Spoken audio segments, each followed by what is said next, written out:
샬롬 샬롬 샬롬 샬롬. 하나님 사랑합니다. 여러분 주 안에서 사랑합니다. 시편 30편 말씀이죠. 1절에서 12절까지 우리 합독했습니다. 유대인의 찬송가, 구약의 시편은 그렇다고 그러죠. 동시에 유대인의 신앙 고백서이기도 합니다. 또한 기도의 책이었습니다. 시편이 150개의 시로 되어 있죠. 그리고 5권의 책으로 사실은 나뉘어 있던 시편이었습니다.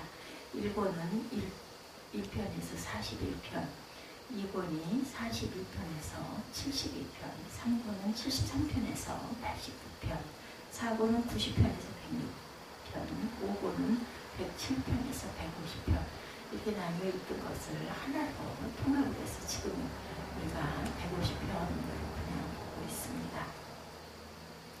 각 권의 마지막 시편의 마지막 절은 찬송하라는 말씀으로 항상 끝을 맺고 있습니다. 특징이죠.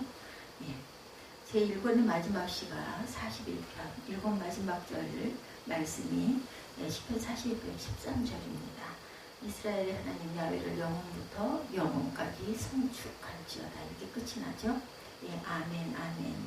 송축하라고 하였는데 예전의 개혁성경에는 찬송하라 이렇게 나타나 있습니다. 제2권의 마지막 시가 72편입니다. 72편 18구절에 시편 72편의 마지막 절에 홀로 기이한 일들을 행하시는 여호와 하나님 곧 이스라엘의 하나님을 찬송하며 그 영화로운 이름을 영원히 찬송할지어다. 이렇게 끝이 납니다. 온 땅에 그의 영광이 충만할지어다. 아멘 아멘. 찬송하며 찬송하라고 말씀하시죠. 제3권의 마지막 시가 89편입니다. 마지막 절 말씀이 89편 52절인데 여호와를 영원히 찬송할지어다. 아멘 아멘. 이렇게 끝이 납니다. 3권도 역시 야훼 하나님을 영원히 찬송하라. 4권 역시 마지막 시가 106편이죠. 마지막 절 말씀이 48절입니다. 여호와 이스라엘의 하나님을 영원부터 영원까지 찬양할지어다. 모든 성도들아 아멘 아멘 할지어다. 아멘이죠. 할렐루야라고 말씀합니다. 하나님을 찬양하라 하시고 백성들은 아멘으로 화답합니다. 5권 마지막 시는 150편 6절이죠. 호흡이 있는 자마다 야훼를 찬양할지어다. 할렐루야 이렇게 끝이 납니다. 이렇게 시편이 5권으로 되어 있었고, 그리고 또한 이 시편이 강조하는 것은 하나님 여호와를 찬양하라. 그리고 아멘 믿습니다. 이죠. 옳습니다. 우리는 이사야 선지자가 말씀하신 것을 또한 떠올려 봅니다. 이사야 43장 21절에 이 백성은 내가 나를 위하여 지었나니 나를 찬송하게 하려 함이니라 라고 증거합니다. 하나님이 우리를 지으신 것은 하나님 자신을 위해서 지으셨고 바로 하나님을 찬송하기 위해서 지으셨다는 거죠. 우리가 할 일은 하나님을 높여드리는 것이고 하나님의 이름에 합당한 찬송으로 하나님을 기쁘시게 하는 일입니다. 하나님께 올려야 하는 찬송을 어떤 사람에게 바친다든지 우상에게 주지 말아야 합니다. 하나님께 돌릴 찬송을 우상에게 돌리면 그것은 가증한 일이고 하나님의 진노를 살 일이죠. 하나님께 돌릴 찬송 꼭 하나님께만 돌려야 합니다. 우리는 하루도 하나님의 은혜가 아닌 것이 살아가는 것이 없습니다. 우리는 하나님의 은혜로 살아가죠. 우리가 받은 은혜와 은총으로 말미암아 평생의 은총, 영원한 은총으로 우리가 숨쉬고 있습니다. 오늘 말씀으로 30장 5절 봅니다. 그의 노여움은 잠깐이요 그의 은총은 평생이로다. 저녁에는 울음이 깃들지라도 아침에는 기쁨이 오리로다. 노여움은 잠깐이고 은총은 평생입니다. 주님의 진노는 잠깐이고 그의 은총은 영원하니 밤새도록 눈물을 흘려도 새벽에 오면 기쁨이 넘친다. 개역 번역에는 이렇게 풀이하고 있습니다. 이 시편에는 세심한 관찰로 서로 반대되는 단어들을 찾아보게 되는데 노용과 은총, 잠깐과 평생 반대죠. 저녁과 아침, 울음과 기쁨 이렇게 표현합니다. 11절 말씀에도 주께서 나의 슬픔 미련하여 내게 춤이 되게 하시고 나의 베옷을 벗기시고 기쁨으로 띠띠우셨나이다. 이렇게 증거되죠. 슬픔과 춤, 배옷과 기쁨 그리고 하나님의 놀라우신 은혜를 보여주고 계십니다. 이 시편은 처음부터 끝까지 감사와 찬송으로 가득합니다. 그리고 큰 위험에서 건져주신 것을 감사하고 하나님을 또한 찬송하고 있죠. 신앙생활에 있어서 가장 중요한 신앙의 두 가지를 들어보라고 하면 감사와 찬송이라고 할 수가 있겠죠.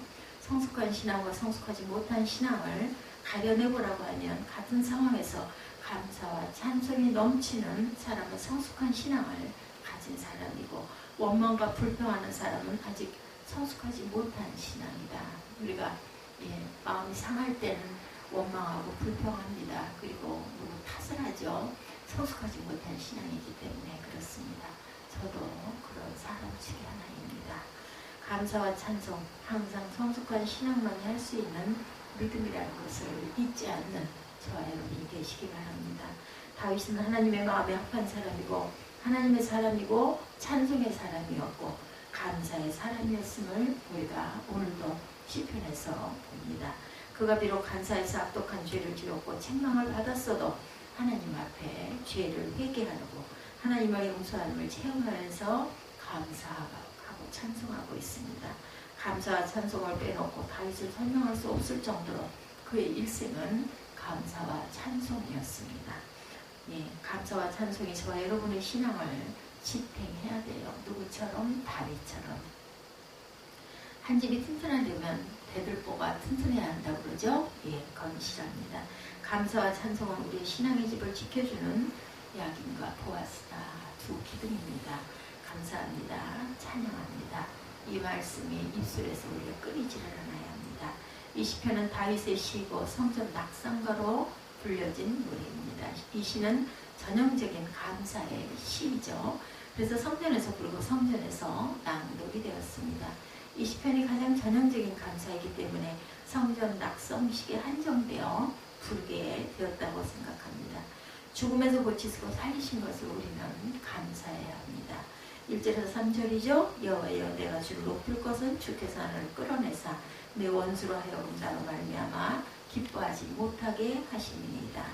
여호와 내 하나님이여 내가 주께 부르짖음에 나를 고치셨나이다. 여호와여 주께서 내 영혼을 수월에서 끌어내어 나를 살리사 무덤으로 내려가지 아니하게 하셨나이다. 다윗은 정적들이 많았습니다. 심지어 자기 아들까지도 자기에게 적이 되죠. 사울 왕가가 무너지면서 다윗이 새로운 왕조를 일으켰으니까 그의 주변에 얼마나 많은 대적과 원수가 있었는지는 우리가 생각해보면 짐작이 될 것입니다. 하나님은 다윗을 새 왕으로 세우십니다. 그가 대적들에게 조롱당하지 않고 멸시와 천대를 받지 않도록 수렁에서 끌어올려 주시고 회복할 수 없는 불치의 질병에서도 건져주시고 고쳐주십니다. 그리고 다윗의 영혼을 죽음에서 끌어내어 살려주시고 무덤에 내려가지 않게도 하셨습니다. 다윗은 수월에 빠진 적이 있습니다. 그것은 죽음의 골짜기죠. 극한 상황이고 스스로 힘으로는 빠져나올 수도 없는 올무였습니다. 사울왕의 추적은 피할 수 없는 그러한 수월이 되었어요. 구덩이가 되었습니다. 사울이 죽은 후 통일 이스라엘의 왕이 돼서 주변 나라와 전쟁을 치르죠. 이것도 힘겨운 싸움이었습니다. 그러다가 정국이 안정되었다 싶었는데 그만 아들 압살롬이 반란을 일으킵니다. 이것은 다윗의 힘으로는 이겨내기 어려운 가장 큰 시련이었습니다. 세상에 자기 아들이 반란을 일으킨다는 것은 세계 역사상 다윗의 가문이 처음일 것입니다. 어떻게 아들이 아버지를 죽이려고 하고 아버지의 후처들을 차지하고 아버지의 자리를 차지할 수가 있을까요? 다윗이 처한 어려움을 말하는 단어들이 모두 어둡고 암울하고 딱딱합니다. 원수, 수월, 무덤, 노을, 저녁, 울음, 근심, 슬픔, 배옷 이런 단어들로 점철이 되어 있습니다. 우린 이런 단어들을 내다버리고 싶고 우리 집에서 사라졌으면 좋은 단어들이죠. 정말 일상에서 사용하고 싶지 않은 그런 단어들인데 그런 단어들이 나의 하루를 어지럽힐 때 우리는 그것을 어떻게 이겨낼 수가 있을까요? 우리 하나님은 좋으신 하나님입니다. 우리를 고쳐주시고 우리를 끌어올려 주시고 무덤에 내려가지 않게도 하시죠. 다윗이 하나님의 마음에 합당한 사람이 된 것은 무슨 일이 있을 때마다 야훼 하나님을 높이고 송축하였습니다. 다윗이 하나님의 마음에 합당한 사람이 어려운 역경에 빠지지 않게 하시고 원수들로 기뻐하지 못하게 해주셨다면 감사해서 하나님을 높이고 총축하고 있을 수밖에 없겠죠. 두 번째, 평생의 은총과 아침의 기쁨을 또한 감사합니다. 네, 죽음에서 고치시고 살리신 것을 감사했어요. 첫 번째로는. 그리고 두 번째는 평생의 은총과 아침의 기쁨을 또한 감사하고 있습니다. 사후절입니다. 주의 성도들아 야훼를 찬송하며 그의 거룩함을 기억하며 감사하라. 그의 노여움은 잠깐이요 그의 은총은 평생이로다. 저녁에는 울음이 깃들지라도 아침에는 기쁨이 오리로다. 다윗의 고백입니다. 하나님의 노여움은 잠깐이고 은총은 평생이라고 고백하고 있죠. 11절에서 고백하는 것처럼 주께서 나의 슬픔을 변하여 내게 춤이 되게 하시며 나의 베옷을 벗기시고 기쁨으로 띠띠우셨나이다 라고 고백합니다. 우리 하나님은 항상 나에게 유익이 되게 하시지 나에게 손해가 되고 어려움이 되게 하지 않으시는 하나님. 잠깐 아픔이 있고 고난이 온다 할지라도 결국은 나에게 춤이 되게 하시는 하나님. 하나님 입력하여 선을 이루어주시는 하나님이죠. 은혜 아닌 것이 하나도 없습니다. 그래서 저와 여러분들은 하나님의 은혜로 오늘도 살고 있고 이 아침에도 건강하게 일어나서 주님 전에서 예배드릴 수가 있게 합니다. 잠깐 고통받는 것이 입생이라는 인생길에서 보면 짧은 시간이라는 것을 잊지 마십시다. 욥기를 보면 엘리오라는 제4의 친구가 나옵니다. 그가 욥에게 고민한 것을 보면 하나님의 계시의 말씀입니다. 엘리오가 감히 욥에게 말하죠. 그동안 욥이 친구들과 변론하면서 하나님에게 잘못하고 있다고 지적합니다. 그러나 엘리오는 하나님은 어떤 사람보다 크시기 때문에 하나님이 하시는 일을 가지고 불평하거나 배드는 것은 잘못이다 이렇게 말합니다. 하나님이 사람에게 한번 말씀하시고 다시 말씀하시지만 사람들은 하나님의 음성을 들으려고 하지를 않습니다. 사람이 침상에 있을 때 꿈으로 환상으로 보여주시고 경고하시지만 그것을 나에게 주시는 말씀으로 깨닫고 듣지를 못한다라는 거죠. 욥기 33편 17, 8절입니다. 이는 사람에게 그의 행실을 버리게 하려 하심이며 사람의 교만을 막으려 하십니다.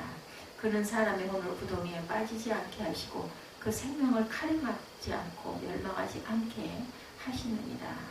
욥이 의로운 사람인데 그가 고통에 빠지고 하나님의 진노에 빠진다는 것은 그로 하여금 다른 행실을 가지고 죄를 짓지 않게 하시려는 것이고 의롭게 살고 잘 믿는 교만에 빠지지 않게 하려고 하는 것이다. 잘 믿는 교만이 있습니다. 사람의 생명을 파멸에 빠지지 않게 하시고 목숨을 사망에서 건져주시고 잠시 잠깐의 고난에 빠지게 하십니다. 이 말씀은 엘리후의 결론이었습니다. 고대인들은 곡식을 추수해서 잘 말리고 껍질을 벗기는데 트리블륨이라는 도구에 때려서 탈곡을 하였다고 합니다. 우리의 돌이키와 같은 거죠. 영어의 고난을 뜻하는 트리블레이션이라는 단어에서 유래가 되었습니다. 실제로 고난은 껍질을 벗기듯 우리의 인격을 훈련시킵니다. 나를 알곡으로 만들기 위해서 고난이 주어진다는 거죠.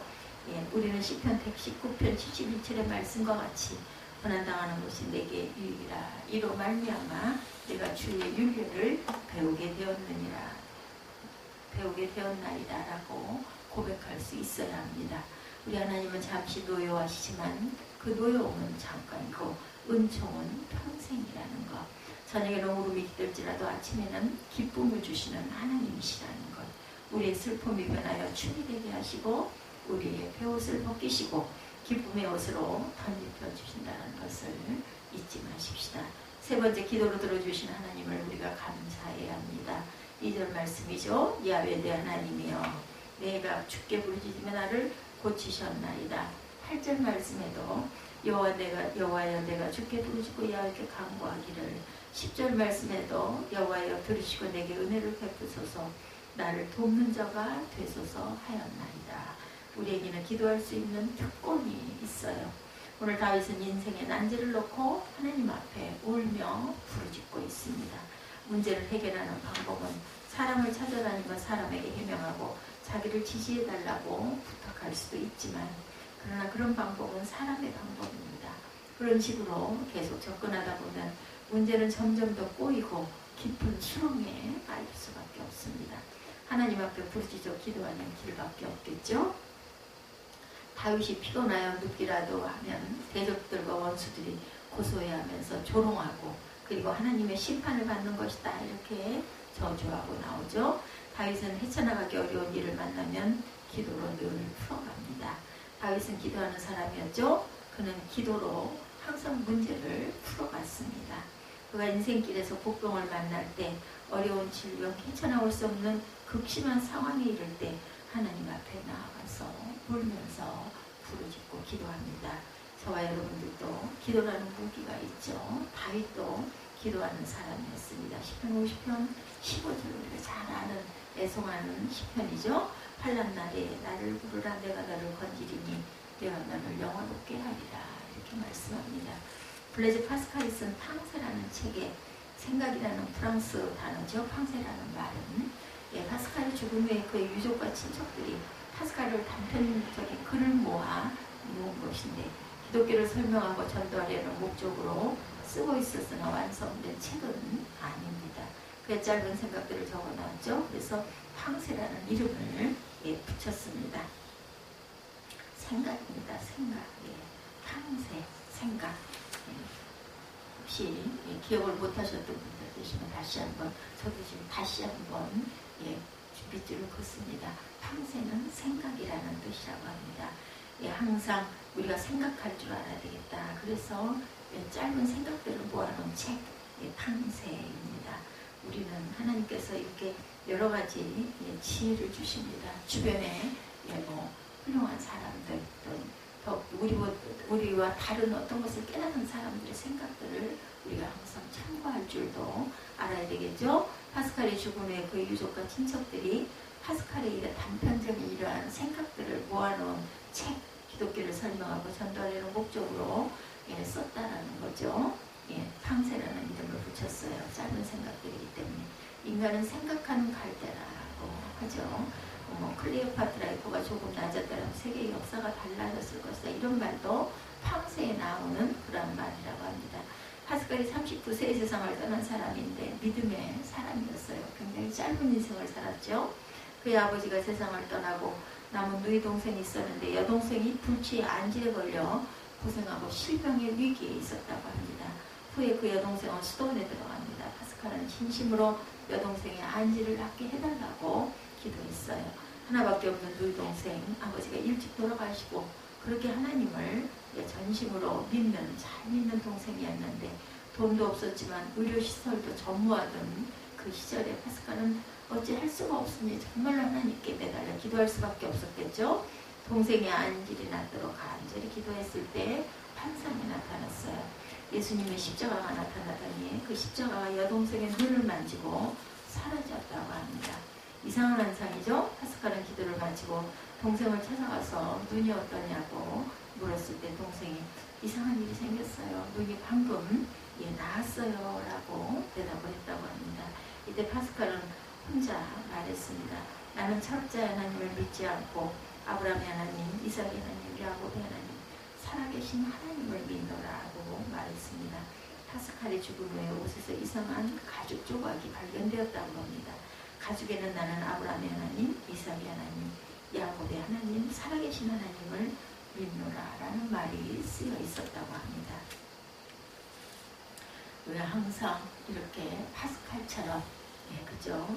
아브라함의 하나님, 야곱의 하나님, 그리고 살아계신 하나님을 믿노라는 그러한 고백이 저와 여러분의 고백이 될 수 있기를 주님의 이름으로 축복합니다.